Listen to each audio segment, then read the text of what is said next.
You already know what time it is. Welcome back into the NFL with AJL. Merry Christmas Eve. This is episode 85. You could have been anywhere else in the world, especially on a special holiday, but you're right here tapped in with us on the show. Y'all go ahead and get in the comments, get in the chat. Let me know how you're feeling tonight. What are you doing to celebrate Christmas? Where are you at? Where are you tapping in from around the world? As always, before we get started, y'all, please, the biggest thing you could do for the NFL with AJL this Christmas season, if you want to give us a gift and always provide to the show, please like and share that stream wherever you may be watching. Subscribe on YouTube. Of course, hit the bell so you never miss a post. Follow us on all social media platforms. Of course, that QR code there will help you out. It's every bit of social media and podcast content at the NFL with AJL. If you can't find us, you're simply not looking hard enough. Of course, also, if you'd like to give us a super chat, a super thanks, a super like, whatever forms of donation on the social media platforms, of course, we would greatly appreciate that. No donation too big or too small. Again, Merry Christmas Eve. I hope you guys have had a blessed December. I hope you're ready for one of the best holidays realistically of the year. Hope you got your presents wrapped, your goodies baked, and honestly just ready for Santa to come down the chimney and bless you with maybe everything you wanted for Christmas. But let's not remember, of course, it's not about the gifts. It's about the time. It's about our Lord and Savior, and overall just celebrating an absolutely great holiday. So again, y'all get in the chat, get in the comments, as we've got a loaded show tonight on episode 85. We've got plenty of complaints about the first round of the college football playoffs. Jalen Hurts is injured. How does that possibly affect the Eagles' playoff hopes? Another abysmal outing by my Saints, and much more here on the show. So let's go ahead and jump right into the top of the hour, or of the show, as we need to relax about the first round of the 12-team college football playoffs. I understand, everybody. It was boring, okay? I wasn't very excited about it either. We saw that the average margin of victory was almost 3 touchdowns this season. So that is not something to be very excited about in the first round of the coveted 12-team college football playoffs that we've already seen have a little bit of a ripple with the structure so far, and the way that they do the seeding and the schedule, of course.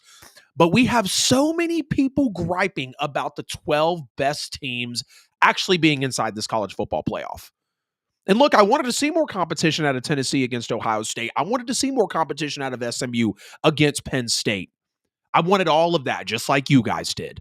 But let's take it into perspective for a second. The average margin of victory was only 1.4 points higher than the 10 years of the 4-year CFP. So for the last decade, 17.9 points was the average margin of victory in the first round, in the round of 4, of course, when there was the 4-team college football playoffs. This year, it was 19.3. So it's not that big of a difference. Are we really sitting here saying that not even a field goal spread, albeit there were some big blowouts this weekend, is really the big thing that we're complaining about? I still think they got the 12 best correct outside of possibly the bubble teams. You know, you can possibly give or take there. I kind of thought that maybe a team like Ole Miss or South Carolina, not Alabama or Miami, maybe should have made that bid in there. But the CFP told us that it was going to work this way. The committee came out, albeit I don't care for a committee specifically. They came out and said that it was going to be this way. It just took a second for all of us to learn about it, to actually understand how it was going to be seeded, to understand how these these first 4 buys work in the first round, how the 12 seed works, how the home playoff games work, how they don't reseed. It took a minute for all of us to understand that. And it was a boring weekend. Again, I'm with you guys on that. There was one lead change all weekend, and that was in the Clemson-Texas game. I don't even have it on the slate to go over each game individually because everybody got drubbed. Of course, I'll pull it up for a second and give you some small takeaways, maybe 60 seconds of, in total from each game. But I feel like the burning question now is people are being forced to pick a side on the 12-team college football playoff. Again, the first round is in the books. So are you more on the side of they got the 12 teams wrong? Again, the average margin of victory, 19.3 points. just under 3 touchdowns. And let's just be real, none of these games were competitive. I mean, maybe Clemson versus Texas for a quarter when there was a lead change, but Texas was up 2 scores comfortably, mostly all game, and every home team rolled comfortably. I mean, Texas was a huge favorite. I thought that Vegas was crazy for saying that, and they rolled. SMU just absolutely outmatched by Penn State. I mean, Penn State was on Kevin Jennings' ass every single snap. He gifted Penn State 14 points in Happy Valley in a white-off game in Penn State's first ever home playoff game. You thought that was going to go well? That was a tall task for SMU. Of course, we just discussed what happened with Texas and Clemson. Texas just played bigger. They played better. They were faster. They had better play calls. And it was just really a dragging of them. Maybe I should have put this game on the slate to actually give some takeaways from it, but the entire weekend was a slouch. And we knew that. Cade Klubnik did the best that he could to play Superman in the game against Texas, but Texas still came out on top.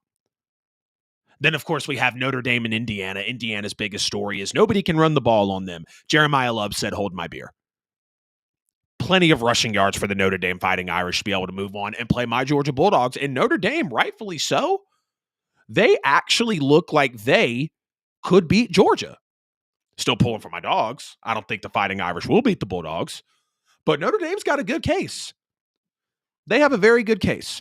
And then you have Tennessee and Ohio State. Obviously, Ohio State goes out, wins by 25 points, and Tennessee's just outmatched on every aspect. I didn't expect Nico to be able to do much. I was surprised that Dylan Sampson didn't get his share of the load and actually be able to provide some production. But Ohio State, as we predicted possibly in the preseason, they are the best defense in college football. They're number one in points, number one in yards. They have a $20 million NIL roster. They were in Ohio. The whole Neyland North, 65, 70% of tickets sold to the Tennessee Volunteers fans. Stop selling tickets to Vols fans. That's all they did was buy tickets because Tennessee really didn't show up. Ohio State just absolutely outclassed them. Ryan Day outclassed Josh Heupel. James Franklin outclassed, Rhett Lashley for SMU. Just absolutely outclassed them. Sark let Dabo have it. I mean, it was just an absolute outmatch on all aspects throughout the entire weekend. So the first side, are you on the side of they got the 12 teams wrong? It was boring, big margin of victory, Alabama, Ole Miss, Miami, South Carolina, whoever you think should have made it. Or did they get it right? Which is where I'm at.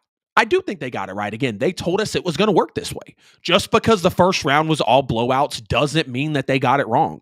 We saw 4 teams greatly outmatched by other teams in the first ever, mind you, home playoff games in the most electric season of college football we've ever seen, in the highest stakes college football season we've ever seen, with everything to play for. Because let me ask you this question. Take your specific 12 teams. I don't care if you're possibly embarrassed about the 12 teams that you thought were the 12 best in the nation. Megan, what's up, man? Good to see you. Brian, Merry Christmas to you, my friend. Let's take your 12 teams that you wanted to possibly make it in the CFP.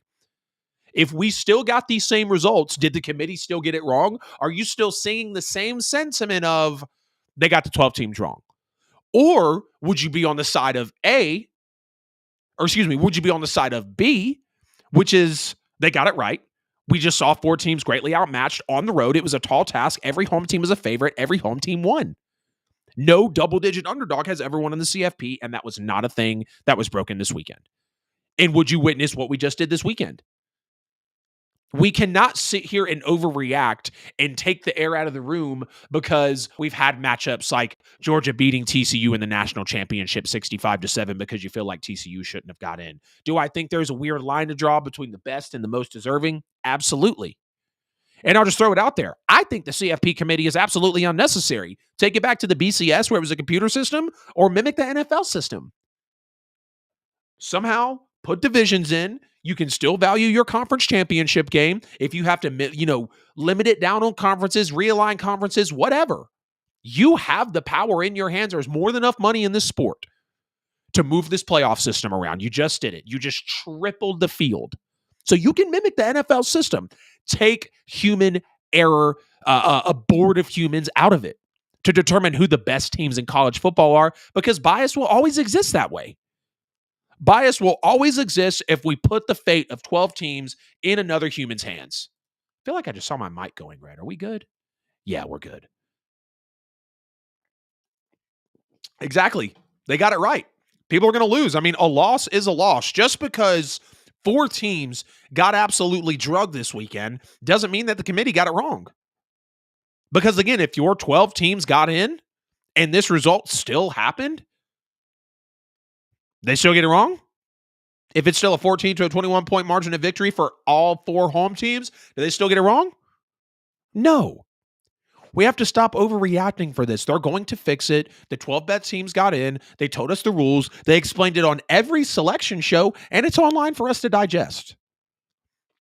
So when you take every bit of that into context, that's why we need to relax about the first round of the 12-team CFP. We have an amazing semifinal coming up. Or excuse me, we have a great quarterfinals coming up. It's going to be absolutely great. We got the Sugar Bowl. We got the Rose Bowl. Plenty of matchups. We'll be previewing that in the shows coming up.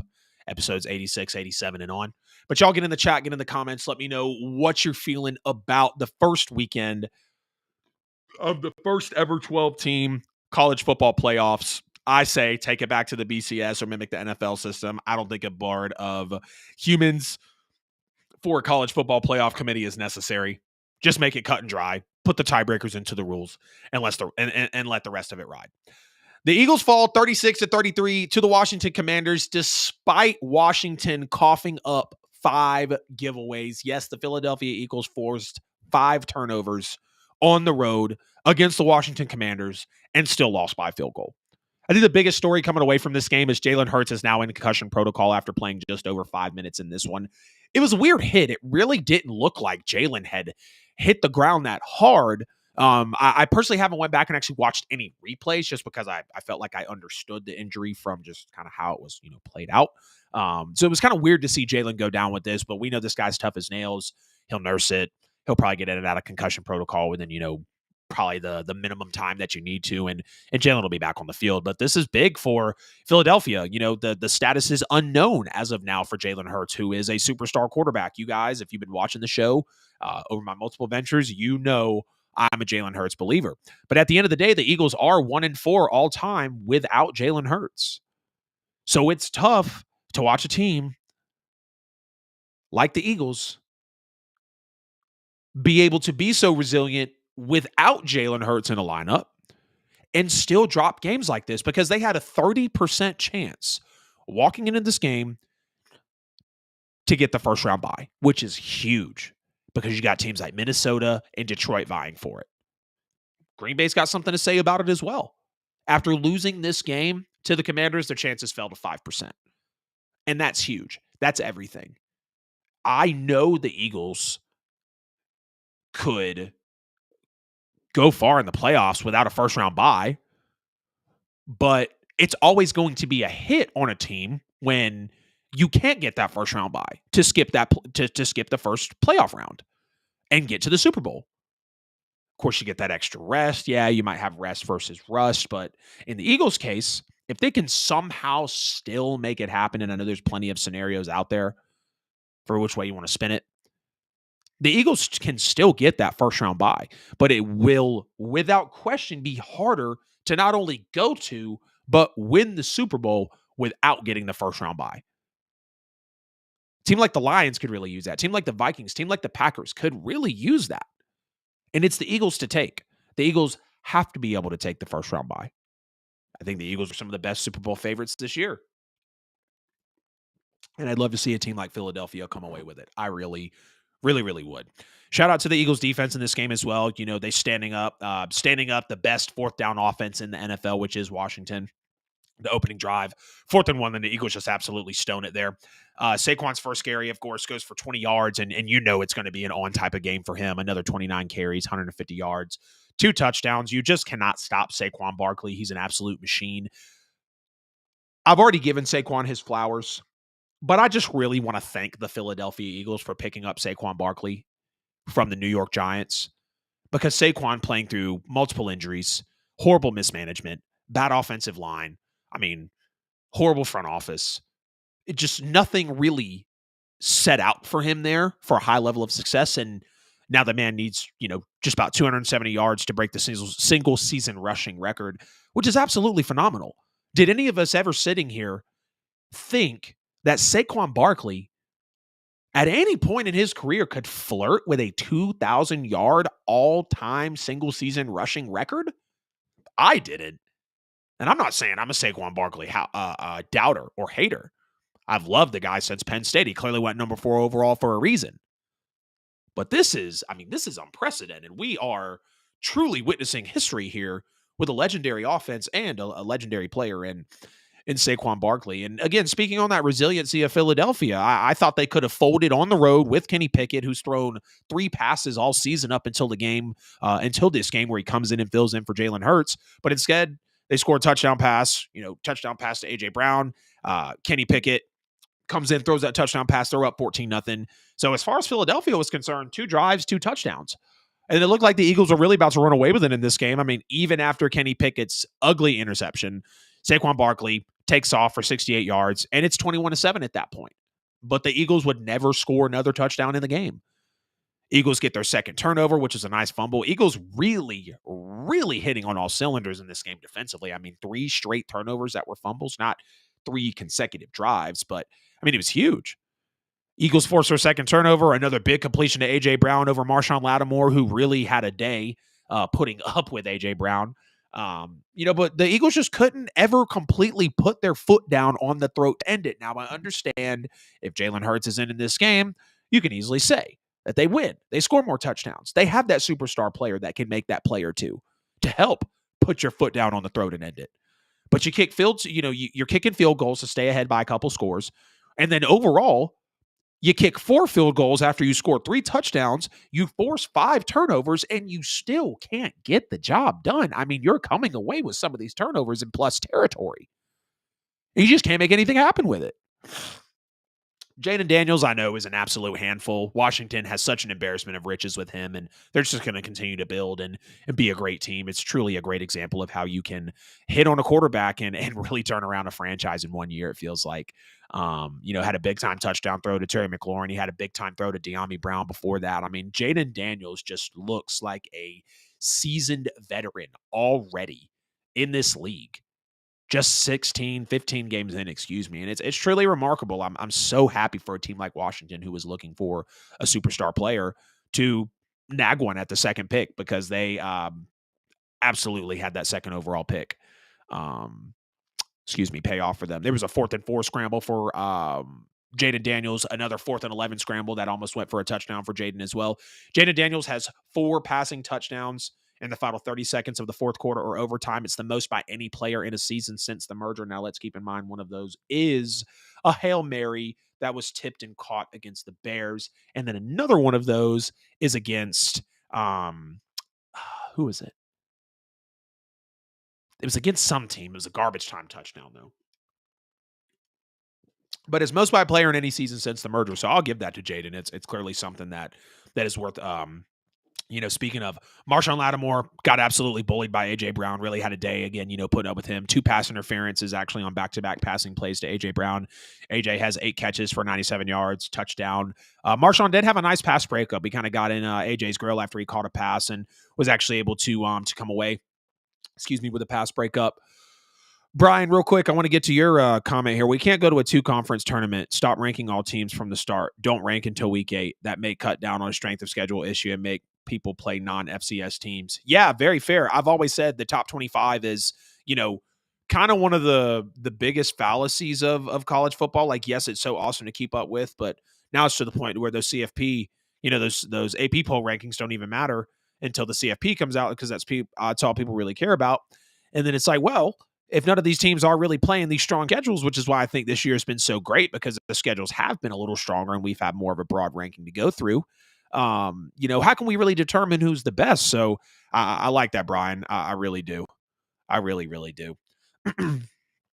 Kenny Pickett, I thought he played very fearless in this game, really letting it rip to A.J. Brown. That's something that Eagles fans should be very excited to see.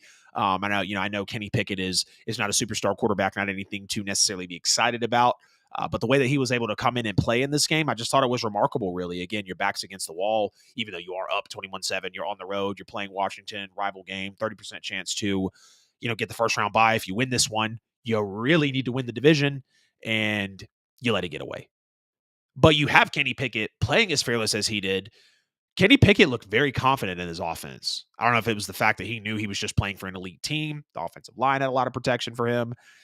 Kenny Pickett did take a couple of bad sacks in this game, which I do think was a key reason why the Eagles weren't able to win this. But the Commanders escaping with 5 turnovers and the Eagles just not doing enough with it, I think, is another major takeaway from this game, because one is Washington. You can't depend on someone to give you 5 turnovers in a game. You cannot expect to turn the ball over 5 times, have 5 giveaways, and win the football game. And the same thing for the Eagles. You can make an argument of, well, they were only in this game because of the 5 turnovers. Maybe so. They didn't do much with the turnovers because they easily could have won this football game if they did, especially with the 2 ugly interceptions. So the Eagles will have to tighten up on that. They have to capitalize more on their opponent's mistakes, and Washington will not go anywhere in the playoffs turning the ball over 5 times in a football game. I think the Eagles really blowing coverages in this one in the secondary, not tackling in big spots. Kenny Pickett not picking up on blitzes really lost Philadelphia this game. There was a couple of ugly sacks that he took. I mean, just staring right into the face of pressure. I think Montez Sweat was in on one of them specifically, and just not taking advantage enough of the turnovers again for the team in its entirety. All of Philadelphia's turnovers on Washington came with a lead, especially the final interception when you're up 30-28. And again, all you can do is come away with a field goal. I understand Jake Elliott was short on a field goal of his, so that could have been the difference maker. The biggest difference maker was the fact that Jalen Hurts went out. Again, the Eagles are 1-4 when they don't have him, and that's major. That's very major. The Saints suffer another embarrassing loss. They lose 34-0 Monday Night Football in Green Bay, national television, and it's all I can do but check out from this franchise. And y'all have heard me on the show all year. You know that this is a point that could get a little moot for some people. Maybe it might be falling on deaf ears. But this is just what Saints fans have had to deal with this year. I mean, did we expect to win this game? No, not at all. Not at all. And I think Darren Rizzi has done his best over the last month and a half, jumping into a horribly befuddled Saints team to go 3-3 as a head coach so far down the stretch. I didn't expect the Saints to win this game. Okay, the Saints are the epitome of just sorry this year. And it's been such a roller coaster for the fans from 2-0 to, wow, the Super Bowl's in New Orleans, to now we've lost 7 in a row and fired our coach, to now the quarterback has broke his hand, to re-signing Alvin Kamara. Now Alvin Kamara is probably out for the year. It's just been a true season of a roller coaster for this franchise. I do believe Darren Rizzi losing this one absolutely put a damper on his candidacy to be a head coach. No question about that. You can't come out and have the only shutout of the entire NFL season to be here on national television. 34-0. We're not talking 21-0. We're not talking 17-0. We're not even talking 28-0. 34-0. You couldn't even muster a field goal. I mean, it was bad. There's really no takeaways for this game. It's more of just how do you process this information and take it forward to really look into the future. The last time an NFL team was shut out this late in the season was in the 1950s, 1952, if I remember exactly. And again, the Saints become the only team this year to be shut out in the NFL. Absolutely embarrassing. The Saints just couldn't do anything right in this game. I mean, offensively, defensively, maybe you can say that Matthew Hayball had some good kicks in this game for special teams, but it was horrible. It was absolutely horrible. And the Saints just have to limp their way through the last 2 weeks of this season before they begin arguably the most pivotal rebuild in the history of the franchise. Honestly, because, when you rebuild as a team that has a losing culture / hasn't won a championship, it's different because you got to act like you've been there before once you get there. You got to have good spirits. You got to celebrate in the right ways. You can't be brash. You have to learn how to get through the rebuild. But once you complete a rebuild, you win a title, you become a contender for the better part of a decade, whether it's 10 straight years or 3 years here, 2 years there, 5 years there. We know what the Saints have been since 2006 up until Drew Brees retired. You now go through a different type of a rebuild because you know what the top looks like. Now, the NFL has changed a lot. And I think the best examples of a rebuild are look at Washington. You take a look at Houston. and just really go from there.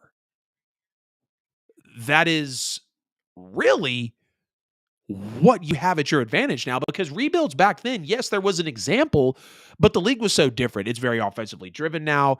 You're having, I feel like, more superstars than ever in these NFL drafts. And that's exactly what the Saints are looking directly into. They suffered their first 10-loss season since Hurricane Katrina when they went 3-13 back in 2005. And when you just emphasize more of the fact of you're still staring dead into the abyss of a rebuild, no Alvin Kamara, no Taysom Hill, no Chris Olave, no Rashid Shaheed, no Derek Carr. So that's your quarterback and all your skill players. No consistent O-line play, an old defensive line and defense. There's literally no other way to head. There's no other game takeaways other than the fact that Spencer Rattler has poor decision-making. He took points off the board multiple times. The Saints can't tackle, which is a shocker. They lead the league in missed tackles. And we got outplayed in every aspect. I'm not even going to bore you here with takeaways of the game because 34-0 should speak everything for itself. The Saints currently hold the 10th pick. We have the Raiders at home. We have the Bucs on the road to finish the year. But honestly, I'm just praying for 12 losses at this point. But I do think we know that 11 is in the cards. At least Derek Carr won't be able to become the first quarterback ever to lose to all 32 NFL teams because he has a broken hand and won't be able to play against the Raiders. But I think the Bucs are going to make decent work of us. I think for some reason the Falcons could possibly have a good last couple of weeks of the season when Michael Penix can really be really battling it out against the Tampa Bay Buccaneers for the division, which would be crazy. So I think we know a 6-11 team is in the cards, which is exactly where some people have predicted us to be. I personally did not make a record prediction of my New Orleans Saints before this year started, but I'm just praying for as high of a draft pick as possible. As much as I want the franchise quarterback in this coming draft, and don't get me wrong, if it rolls around on draft day and you've got the right package to trade up, you're already in a position to get a Shador, to get a Cam, to get a Jackson Dart, to get a quarterback that can be studied well enough to possibly come in and be the superstar, the center of the rebuild for this franchise, then you still get it. I still want that. I am still waiting for the day that we pick our superstar quarterback in April. I am. I'm waiting for that day.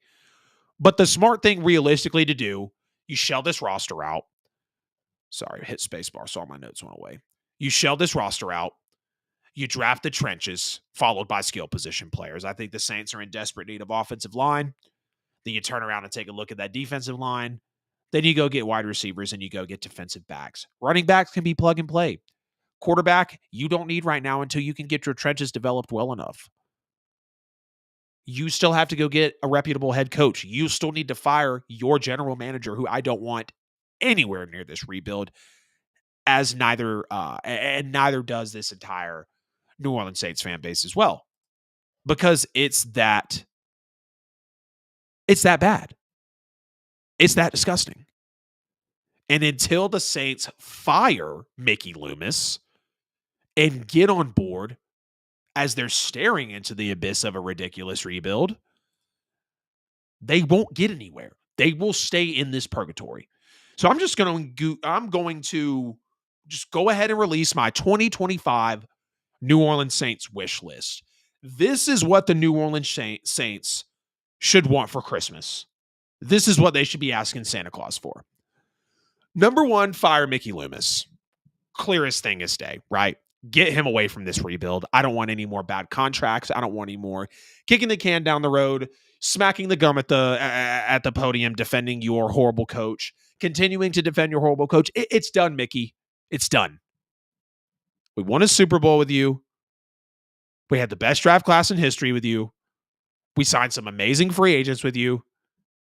It's time. It's time to go. Miss Benson, open your ears, open your hearts, open your minds. Lean into the fact that Mickey Loomis needs to go.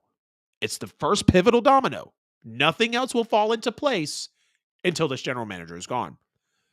Number two, you then turn around and hire a GM who has a good reputation, who is successful in the NFL, especially in drafting and structuring contracts. Because that's where the Saints have fallen flat on their face ever since 2017. They can't draft well, and the contracts are bad. Look at Cam Jordan's contract. You look at Mario Davis's contract. You see the fact that we restructured Lattimore so he was tradable. We re-signed Kamara. Too many old players on bad contracts that are kicking the can down the road. So we have to get a proficient GM in drafting and structuring contracts. Number 3, the hardest part for probably the entire fan base to accept, myself included, because it feels like a little bit these last couple of seasons, the year when Marcus Williams and CJ Gardner-Johnson and Trey Hendrickson and Caden Ellis and Zach Bond, all of the seasons that those guys are going to other clubs, going to other franchises, it's time to fully embrace that. It is time to tear this roster down to the studs, unless your name is Spencer Rattler, Alvin Kamara, Kendre Miller, Taliesin Fuaga, Lucas Patrick, Eric McCoy, Carl Granderson, Brian Brzee, Kool-Aid McKinstry, Taysom Hill, Chris Olave, Rashid Shaheed, Demario Davis, Marquez Valdez-Scantling, or Alontae Taylor. Those are the only guys I truly see producing for this football team and actually have value to help us get to the next level. And I think if you're a Saints fan who's watching these games, who understands the frustrations that I've been uttering into this microphone for quite a few months now, I think you would agree with me. And in the same breath, I'll say, if you can move any of these guys for reasonable capital, if there is any sort of value that another team sees out of them and it contributes to the future of the New Orleans Saints in 2025 and beyond, you pull the trigger on it. It's not rocket science. You're at the bottom. You have now accomplished double-digit losses. It calls for a retool if it's in the books. If not, it calls for a rebuild, which is in the books. You've tried to retool for years. You signed Derek Carr. You re-sign Alvin Kamara, but you accept what your fate is becoming this year. You have fired Dennis Allen, and you have traded a very structurable contract in Marshawn Lattimore, who, by the way, it was weird seeing him in a burgundy and gold, but A.J. Brown gave him a hell of a time. If you can move any of these guys for value, you do it. Number 4, hire an offensive-minded head coach. I don't want defensive minds. I understand when you look at guys like D'Amico Ryans, you look at guys like Sean McDermott, you look at guys like Dan Campbell, former players, defense. That's great. And unless the Saints can really hit on a researched prospect that ends up being a great head coach, which I don't trust this front office to do, just go get someone offensive-minded. Go get a Ben Johnson.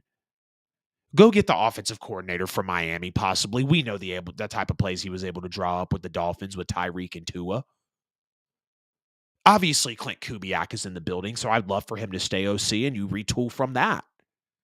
Help Kubiak get in on the search for you. There are plenty. Brian Kelly. Aaron Glenn, nah. I'm trying to think. Oh, of course, Ben Johnson. Ben Johnson is the biggest name that's going to be on the market this year. It's going to be the biggest name on the market this year. And I would love for Ben Johnson to be able to come and coach for the New Orleans Saints. So you have to hire an offensive-minded head coach. Maybe even Mike Vrabel. Mike Vrabel would be nice. He's someone I would take because he's tried and true. Not only would I like an offensive-minded head coach, but successful, good reputation, proven winner. And then number 5 for my 2025 New Orleans Saints wish list, figure out a way to get the hell out of Derek Carr's contract. Because you have to start prioritizing your quarterback of the future. Because here's kind of a, what do they say? 50,000 feet view, 10,000 feet. I don't know, whatever the hell. Bird's eye view. If you can get that star quarterback this year, you go get him. If not, you build your trenches. That way you have the structure laid for 2026 and Arch Manning if you need to go that route. 2027 for any other quarterback prospects that could be coming then. If you don't want to go get your quarterback first, fine. Give yourself time to figure out Derek Carr's contract and get out of it, which there is a potential out. Derek Carr's been in this league for a decade. We know what he is. He's nothing special. He's number 15 to 20. The best he could be is number 15 in a league of 32 to 45 quarterbacks, depending on who you talk to. You need to start figuring out a way to get out of Derek Carr's contract. You have to. There's a potential out after this year, which I think you should take. He's already broken his non-throwing hand, albeit he jumped. But, taking a risk like that late in your career, I get it. You're putting your heart on the line. You love this Saints team. You'd be walking into your third year. But if the Saints really want to sit here and think that Derek Carr could be a guy that takes them to the Super Bowl, you're shit out of luck. Because Derek Carr's not going to be that player. He's just not. And it's the decision-making. And anybody who's a fan of the New Orleans Saints and the NFL knows that. So here we are, 2 weeks from the end of the 2024 regular season. Your 2024 New Orleans Saints sit here at 5-10. And here's my 2025 Saints wish list. Saints wish list. This is what the New Orleans Saints should want for Christmas. Fire Mickey Loomis to get him away from this rebuild. Hire a GM who has a good reputation and who's successful, especially in drafting and structuring contracts. Tear the roster down to the studs unless you are named of the few names that I mentioned earlier. And if you can move any of those guys for capital, you do it if it contributes to the value of your team. Hire an offensive-minded head coach or a good reputation head coach, successful, proven winner. And you need to figure out a way to get out of Derek Carr's contract because you have to start prioritizing your quarterback, of the future. This has been episode 85 of the NFL with AJL. I appreciate everybody tapping into the show. Merry Christmas Eve. You could have been anywhere else in the world on a special holiday, but you're right here tapped in with me on episode 85. Before you possibly go anywhere, please make sure to like and share the stream wherever you may be watching. Subscribe on YouTube. Hit the bell so you never miss a post as well. Whether we go live, we're dropping a YouTube short, we're posting in the community, replying to a comment, dropping a clip. It'll let you know if you hit the bell on YouTube. Of course, at the NFL with AJL on all social media platforms, it will give you every bit of social media and podcast content. If you can't find it, you're simply not looking hard enough. Again, Merry Christmas Eve to everybody, guys. Thank you so much for tuning in to the show. As always, we're sponsored by Buy and Sell with AJL for all your worldwide professional real estate needs. Whether you're looking to buy a home, sell a home, or invest in real estate, Buy and Sell with AJL is the real estate team you need to be working with. Get on their monthly newsletter, get on their monthly neighborhood market reports, start going to their South Atlanta real estate investing meetup. It's a great way to network, get into your next real estate deal, and much more that the team offers for you. And as always, we're sponsored by PrayStation at PrayStation online on social media. Check them out. Use code AJL. It's the best gaming and worship, best gaming and faith collaboration on the planet. That logo you'll see, praying hands, PlayStation colors. You can put it on any attire possible. I encourage you to go over there and check out PrayStation online. Use code AJL at checkout to get a nice discount / reward for contributing to the show. Y'all please get in the chat, get in the comments as well. Like and share the stream wherever you're watching. Hit us with a super like, hit us with a super thanks. You can donate directly to the show, whether it's on social media, whether it's on YouTube or the other venues. I think on Facebook, you can donate as well with stars or gifts, whatever the case is. I would really appreciate you guys for doing that as well. The Atlanta Falcons are expected to release Kirk Cousins before March 16th of 2025, which is when he would be due an additional $10 million roster bonus. And as we talked about last week on the show, sources say that the divorce is absolutely inevitable up until this point, meaning that the Atlanta Falcons will have officially paid $62.5 million for 14 games, 9 months of Kirk Cousins, 18 touchdowns of Kirk Cousins. That is what the Atlanta Falcons have done to themselves after getting into this Kirk Cousins debacle. And let's just be real. The front office has some explaining to do with the structure of this contract. Because if you know that it is an Achilles injury, despite Kirk being one of the healthiest and most durable quarterbacks in the NFL in his time, again, he had only missed one game due to injury. The other game was due to COVID, and then he tore his Achilles. And Kirk looked good through the first 10 weeks of the NFL season. 17 touchdowns, I think it was 8 interceptions. And then over the backstretch, 1 touchdown, 9 interceptions, just absolutely horrible for Kirk. You knew that players are not the same once they come off this Achilles injury. Terry Fontenot, Arthur Blank, Raheem Morris. The front office has some explaining to do with the structure of this contract because you knew there was a possibility that Kirk Cousins could get out there and hurt himself.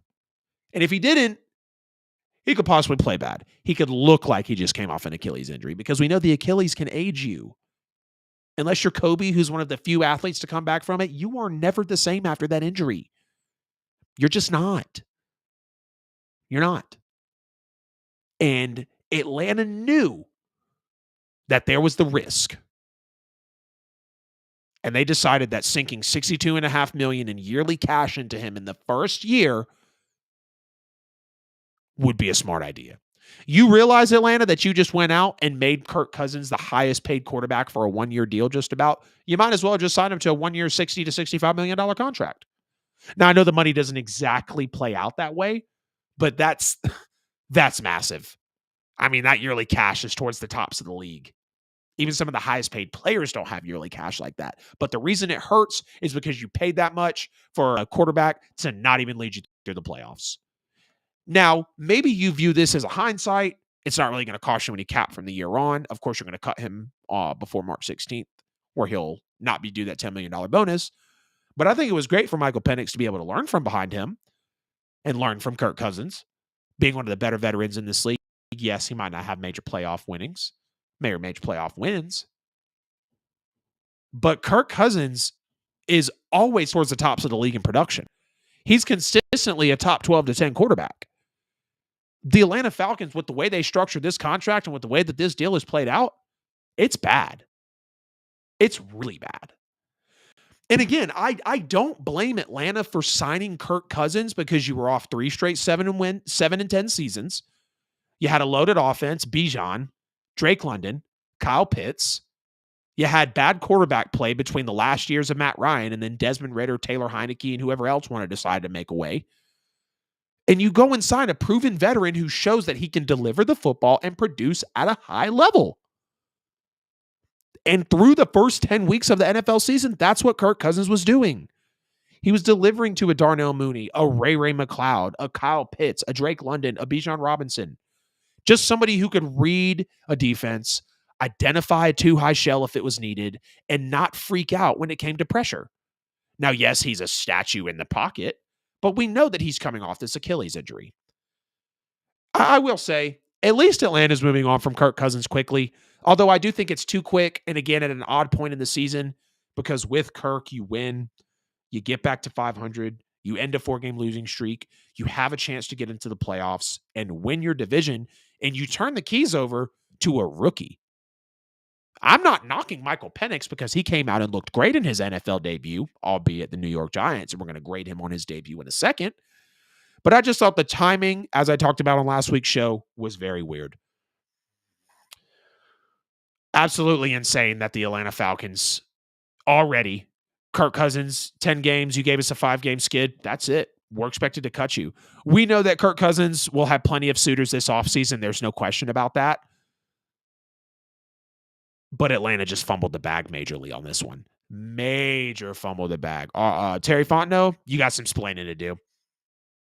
I know you've built a great team around what Michael Penix is going to take over now. But you structured this deal this way, knowing this could happen, and now it's come full circle. The results are in your face. Now, I think you've got a great quarterback in the room, no doubt. And Atlanta's got great players. Atlanta's got a Super Bowl-worthy roster. Can they find the quarterback to take them there? But more importantly, will the front office be able to find the quarterback and the pieces to put with that quarterback, which are really already there, to take them there? As a Saints fan, I'll admit, the Atlanta Falcons have a Super Bowl-worthy roster. They do. You go look at their team, and you look at that roster, and you slap any other helmet and a Super Bowl winning quarterback on that team, and you would think the same. You would. Now, let's talk about Michael Penix's NFL debut. I want to give him a grade here, and then we'll get out of the show. NFL with AJL, episode 85 on all live platforms. Michael Penix was 18 for 27, 202 yards. He threw an interception in this game, which was not his fault. Kyle Pitts just absolutely dropping the pass. 4 carries for 3 yards. There was no touchdowns here. Accounted for by Michael Penix or his arm. Now, he easily could have had a few touchdowns in this game. I was actually watching Darnell Mooney, Drake London, Bijan Robinson. There were quite a few points in this game where they could have scampered into the end zone and got a touchdown to credit Michael Penix. I thought Mike was throwing with good anticipation in this game. He wasn't antsy. He wasn't jittery in the pocket.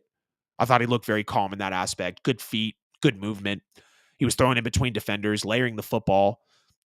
I thought those were very nice, very high-level throws that you see out of NFL quarterbacks that, they make on Sundays. He even took a big hit on an outside route that was thrown early on in the game, which I thought was impressive for a rookie to be able to deal with. When he misses throws, they were either short or long. They weren't wide right or wide left, which showed that he has good touch and accuracy. Maybe not so much touch. You might need to learn to float that ball a little more, bring it down some, not too much zip or mustard on that throw. So he does have nice accuracy, though. And again, it was promising to come out and throw 27 passes, complete 66% of them in your first NFL game. It's very impressive. Drake London, Darnell Mooney, they were definitely his best targets all game long. They ended up coming out with 10 catches for 141 yards.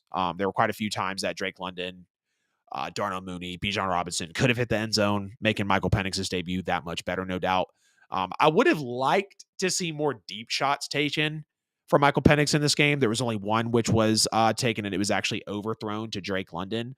And you got to understand that the playbook wasn't at its full potential in this game. There's no question about that. They needed to really build some confidence in Michael Penix. That way he could know that, these next 2 games going throughout the season and maybe even going into the playoffs with a rookie quarterback, which Washington could very well be doing. We watched that, the Texans very well did it, but we saw what Jaden Daniels and what C.J. Stroud have been. Will Michael Penix take in their footsteps? Not so sure. I think it's possible, though. This would have been the game for him to take those big shots down the field against a Giants team who is just absolutely decrepit in every asset. I mean, it is just atrocious what the Giants fans and the franchise and the front office are going through and putting people through. I thought the Falcons did a great job, though, protecting Michael Penix in this game. I thought they, protected him all game long. He wasn't really pressured on many dropbacks, only came close to 2 sacks in this game. Again, the interception was not his fault whatsoever. Kyle Pitts just clearly was not able to hold on to that football. But Atlanta should be excited for Michael Penix. He looked very good, and he is the future of their team. They did their job over the last few years. They went out and they've built up the offensive line. They've drafted Bijan Robinson. They drafted Kyle Pitts, who is a bust, unfortunately. They drafted Drake London. They went out and built up a defense that's the best that the Falcons have seen in decades. Or in a decade, 5 to 10 years. They have a Justin Simmons and a Jesse Bates. They have a Caden Ellis. They have a Grady Jarrett. They've got players. Now it's time for them to go out and get some pass rushers because this team feels complete. I mean, it really does. If Michael Penix can click, the Atlanta Falcons can be Super Bowl contenders in 2 years. I mean, they can. I'm not going to say next year, but if it happened, yeah, I'd be shocked. But Penix could grow to that aspect. So I think Falcons fans have everything in the world to be excited about. Not with the Kirk Cousins situation, but thank God you took Michael Penix and it's not Taylor Heineke or Desmond Ritter. Desmond Ritter backing him up. Atlanta's put all the pieces in place for Mike to be effective. Will the head coaching and the front office take him there? That is the question. That is the point to be desired. It truly is. I give Michael Penix an A in his NFL debut. 100%. Albeit this performance was against the horrible New York Giants, I give Michael Penix an A. No question about that. Again, I thought his feet were great. I thought he threw with great anticipation. He was accurate. He was calm. He didn't look rattled. Seasoned veteran, I'll pull the brakes on that, but 66% completion is nice. He could have easily had 2 to 3 touchdowns in this game. And again, Falcons fans, great job. I mean, bravo. Bravo. Atlanta has a superstar quarterback in the making, potentially, because we know what Michael Penix is. We know what he was in college. We know how he looked in the debut of the NFL. And honestly, we're just, again, with us giving him that A for his NFL debut, something even more even more for Falcons fans to be excited about. So, Falcons fans, I want to hear from you in the comments. Are you excited about Michael Penix's debut? Do you give him an A? Do you think you can be a Super Bowl contender in 2 years with him? And do you think this guy is the future of your favorite team, of your NFL franchise? That was episode 85 of the NFL with AJL. I appreciate the heck out of everybody jumping into tonight's show, especially on Christmas Eve. Merry Christmas Eve. Merry Christmas. You could have been anywhere else in the world, but you're right here tapped in with me. You were right here tapped in with me on the show. QR code at the NFL with AJL will give you every bit of social media and podcast content. Y'all, please make sure to like the stream. Y'all hit the bell as well. And then, of course, subscribe also. Please subscribe. Please leave us a super chat or a super thanks. Donate to the show in any way possible. Get at me on social media. All donations appreciated. No donation is too big or too small. We talked about the first round complaints at the college football playoffs. Jalen Hurts' injury affecting the Eagles' playoff hopes. Some Falcons news with Kirk Cousins and Michael Penix. And, of course, we always chop up my New Orleans Saints here on the Who Dat Corner on the NFL with AJL. Merry Christmas Eve again. Merry Christmas. We will see you guys on Friday. The next 3 shows are absolutely packed, so we've got amazing content coming out for you guys as the NFL playoffs, as the college football playoffs unfolds. Love y'all. Need y'all. See you guys in the next episode. And again,